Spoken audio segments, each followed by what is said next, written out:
Hey everyone, this is Matt with MatthewGraffman.com and Silverwood Wood Designs. Some of you wonder what I do as a hobby, given it I work with wood all the time and also IT.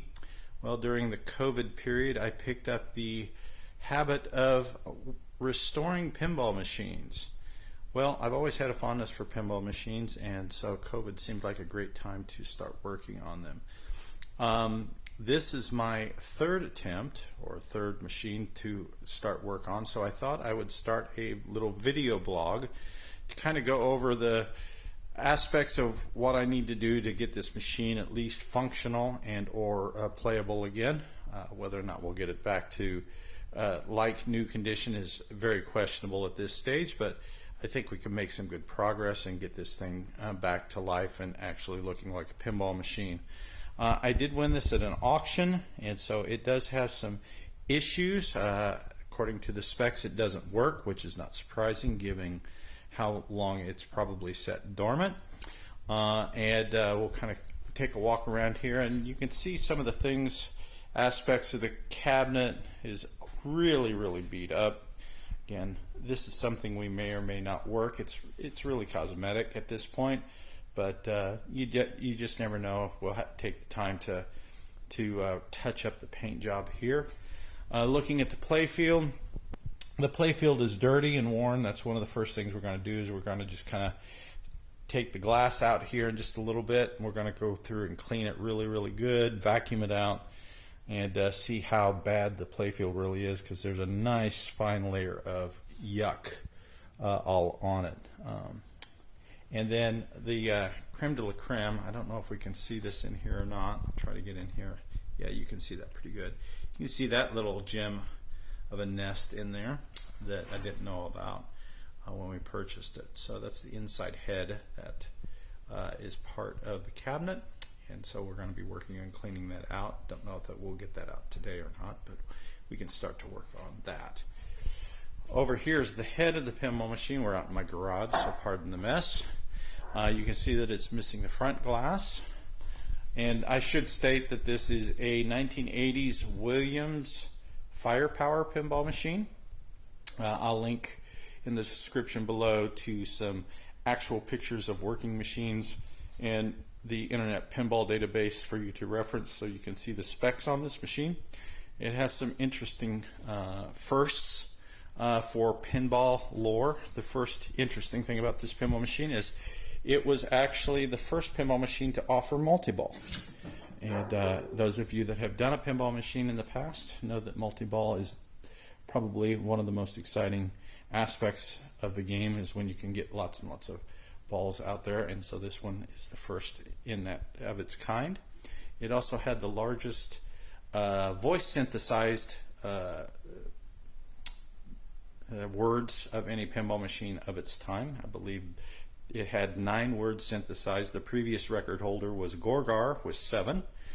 And then it's also considered to be one of the largest run production pinball machines ever made. I think they made around 17,000 of these machines in their day. So it should mean that parts are a little bit easier to get than the other two that I've built or restored, which was the 1979 Harlem Globetrotters and the 1991 Phantom of the Opera by Data East. Anyway, so this is the inside. You can see the boards actually look like they're in pretty good shape.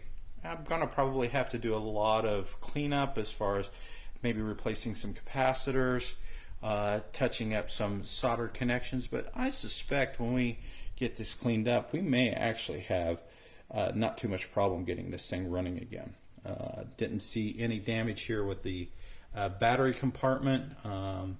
Whoever had it last already removed the batteries, and that's usually one of the biggest areas of concern for the motherboards, where the batteries are left in forever and they break and seal and leak acid all over everything and destroy the board. So I'm pretty pleased with how the inside of the electronics looks here. I think we may be in pretty good shape here. So I'm going to get to work on this playfield and this cabinet and just kind of take the glass off and take a look at things. We'll come back in just a little bit and we'll see what progress we make on day one. Thank you for joining. All right, we got the back glass off, and now we're kind of wiping things down using rubbing alcohol to kind of disinfect areas, as well as just kind of cut through the crud that's on everything. It's probably can't see it real well, but when I rub the alcohol over these plastics, they actually spruce up pretty good for a little bit, and then this film just haze keeps coming over it. So whatever it is that's on them is soluble. It's just going to take some work getting it cleaned off here.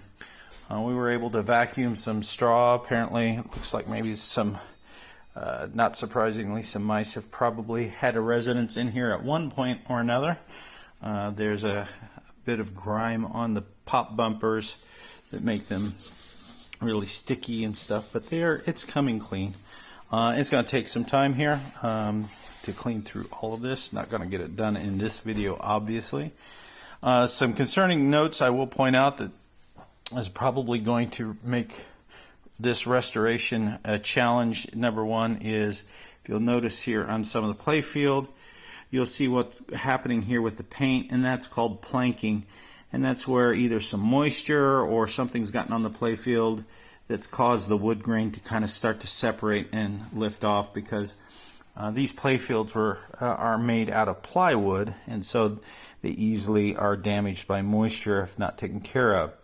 The good news, I think, in that regards is that I have seen mylar overlays that are painted, that have the entire background on it, and that basically you just take all of the components off the play field, and it lines up with all of the holes, and you just kind of stick this mylar down on it, and it basically puts a brand new surface on top of the wood.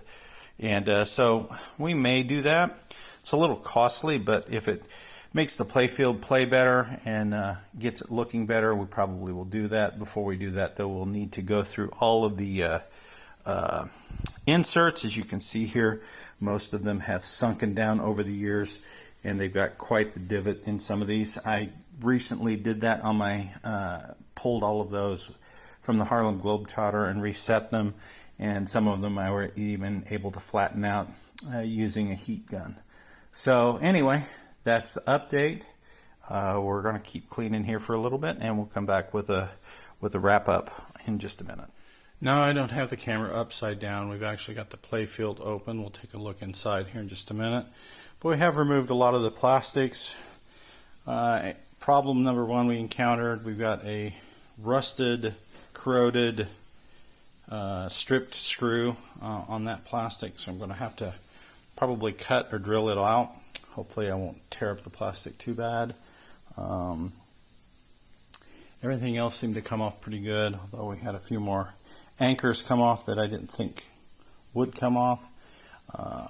And then we got the inside opened up, and this is the first machine I've actually pulled apart that actually still had the coin door in it. Sorry, I didn't mean to rotate that on you. Believe it or not, there's probably about $20 worth of quarters still in there.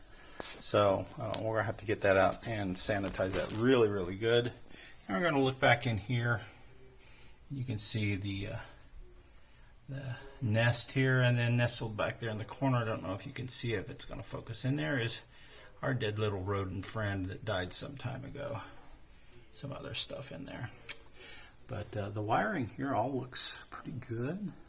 Got a little bit of fuzz here. We do have one little nest there that we'll clean up here, not a big deal. Do have a lot of corrosion on some of the light fixtures. Fortunately, those are pretty easy to replace. I replaced several of them on the Phantom of the Opera pinball machine, or the Harlem Globetrotter pinball machine already. So anyway, the cabinet is definitely better. Inside cabinet is definitely better shape than I thought it was going to be when I first saw those nests and the dead mouse. But overall, I think there's still a good chance we might bring this sucker back to life. So stay posted. We'll do more videos as we have time. Thanks for checking us out. Have a good evening.